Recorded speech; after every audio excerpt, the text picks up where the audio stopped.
kaşık kavunla ekmeği hayvan alır mı? Ha şu. Tamam.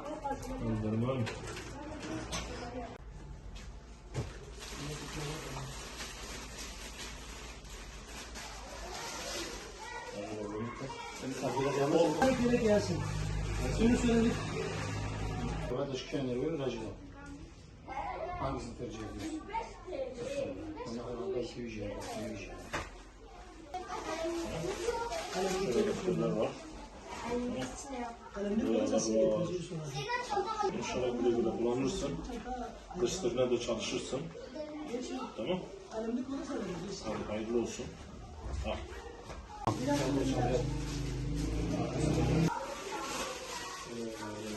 Şimdi siz de gidiyorsunuz. Burada birkaç şeyler var. Onda defter, kalem tıraşı, yapıştırıcı, resim defteri, her şey var içinde. Güle güle kullanırsın inşallah.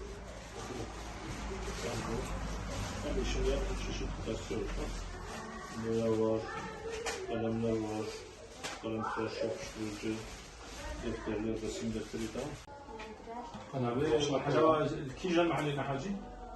أو تبغى شنسية بحشة باشينا. أجي تكلم قرشونا، أجي كسورة، أجي سيليات يا، أجي رسم دفترية. Tamam, tabii rica ederim. Dışkan yok, la bu. Şarh hücrahını zaten. Ama bir başka maçı yok. İsteklerine ne geldi ne evine döneceğim. Resim defteri ki jemi. Resim defteri yani.